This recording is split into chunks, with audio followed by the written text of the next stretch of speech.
Alrighty, good morning, everybody. What's up, Brendan? Let me introduce this real quick, and then I'll let you get out. So the internet is back today, which is fantastic news, because I know you guys are definitely itching to keep going on this timeline project. Right? I know I am. So I just figured today would be a good day to just reintroduce it, right? Because it's been like almost a week now since since we worked on the timeline, right? It was like last Tuesday we started. So I'm going to take a few minutes, I'm going to reintroduce it. We're going to work on it all day today. We're going to work on it all day tomorrow, and it will be due Tuesday night. And then on Wednesday, if people want to present, we will present these on Wednesday for extra credit. You don't have to present, it's just the extra credit.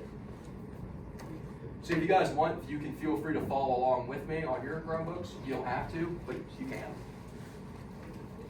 So again, for this project, you will be creating a timeline of the events that led to the United States Civil War, right? When we talked about when we did day 1 and day 2 notes, we discussed things like the Dred Scott case, Harriet Tubman fleeing the South. We talked about the Compromise of 1850, and many more events. Again, you'll be using things like PowerPoint, Google Slides, or Canva, or really anything you want to use this, or anything you want to use to make this timeline that's online. You can select any type of format or template you want, make it as creative as you want to, make it as colorful, all those different things. Each event will take up one slide, and I just asked on each slide, you're going to include 4 things. You're going to include the name of the event, you're going to include the date of that event, and remember, some of these aren't very specific, so just try to be as specific as possible, right? If it only gives you a year, that's really, you have to put the year. But if it gives you the month, date, and year, make sure you put that. Make sure you include a picture of the event. And these can be in color, black and white. It really can be anything, as long as it has to do with the event. And lastly, I need at minimum 4 facts, bullet points, sentences about the event, right? And these should be, it should be good information, right? It shouldn't just be like a couple words. It should be something that tells me what that event's about and how it led to the Civil War. So just remember, you need the name of the event, the date, a picture, and at minimum 4 facts about that event. Are there any questions about that up to this point? Alright, and then lastly, and I will keep this on the board, right here is how you can submit it. So far, I've had a couple people submit already.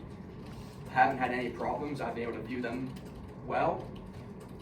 So if you need help submitting these, refer to here or ask me, I can show you too.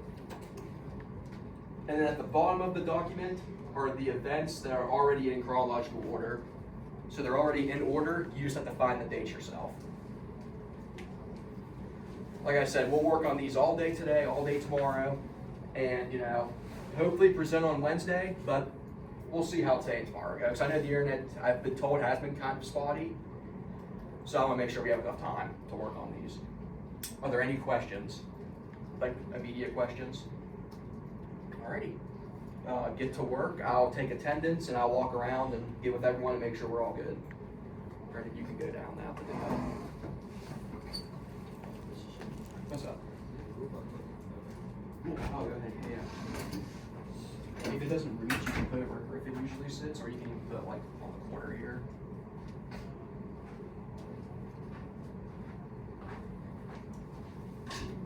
Don't think I forgot the fun facts of the day, by the way. I got them right here. On this day in 1836, Texas declares its independence from Mexico. We talked about that in chapter, I believe, 9. Keeping with the Texas theme, on this day in 1861, Texas becomes the 7th state to secede from the Union.